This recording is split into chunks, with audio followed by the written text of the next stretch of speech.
بالغ مرد و عورت کے جنازے کی دعا۔ اللہم اغفر لحینا و میتنا و شاہدنا و غائبنا و صغیرنا و کبیرنا و ذکرنا و انسانا۔ اللہم من احییتہ منا فاحیہ علی الاسلام ومن توفیتہ منا فتوفہ علی الایمان۔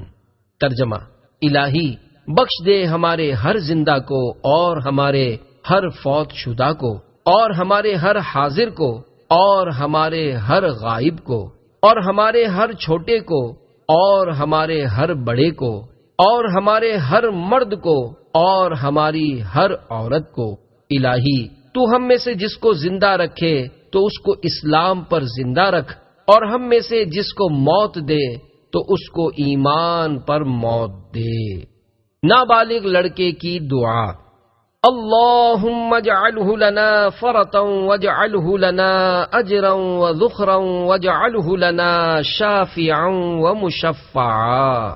الہی اس یعنی لڑکے کو ہمارے لیے آگے پہنچ کر سامان کرنے والا بنا دے، اور اس کو ہمارے لیے اجر کا موجب اور وقت پر کام آنے والا بنا دے، اور اس کو ہماری سفارش کرنے والا بنا دے، اور وہ جس کی سفارش منظور ہو جائے۔ نابالغہ لڑکی کی دعا۔ اللہم اجعلها لنا فرطا واجعلها لنا اجرا وذخرا واجعلها لنا شافعتا ومشفعا۔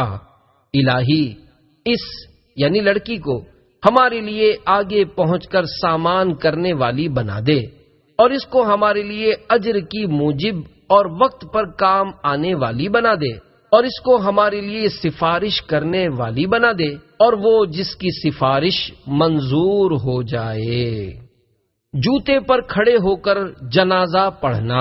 جوتا پہن کر اگر نماز جنازہ پڑھیں تو جوتے اور زمین دونوں کا پاک ہونا ضروری ہے، اور جوتا اتار کر اس پر کھڑے ہو کر پڑھیں تو جوتے کے تلے اور زمین کا پاک ہونا ضروری نہیں۔ میرے آقا اعلی حضرت امام اہل سنت مولانا شاہ امام احمد رضا خان علیہ رحمت الرحمن ایک سوال کے جواب میں ارشاد فرماتے ہیں، اگر وہ جگہ پیشاب وغیرہ سے ناپاک تھی یا جن کے جوتوں کے تلے ناپاک تھے اور اس حالت میں جوتا پہنے ہوئے نماز پڑھی، ان کی نماز نہ ہوئی۔ احتیاط یہی ہے کہ جوتا اتار کر اس پر پاؤں رکھ کر نماز پڑھی جائے کہ زمین یا تلا اگر ناپاک ہو تو نماز میں خلل نہ آئے۔ غائبانہ نماز جنازہ نہیں ہو سکتی، میت کا سامنے ہونا ضروری ہے۔ غائبانہ نماز جنازہ نہیں ہو سکتی، مستحب یہ ہے کہ امام میت کے سینے کے سامنے کھڑا ہو۔ چند جنازوں کی اکٹھی نماز کا طریقہ۔ چند جنازے ایک ساتھ بھی پڑھے جا سکتے ہیں، اس میں اختیار ہے کہ سب کو آگے پیچھے رکھیں، یعنی سب کا سینہ امام کے سامنے ہو، یا قطار بند یعنی ایک کے پاؤں کی سیدھ میں دوسرے کا سرہانہ اور دوسرے کے پاؤں کی سیدھ میں تیسرے کا سرہانہ، وعلی ھذا القیاس یعنی اسی پر قیاس کیجئے۔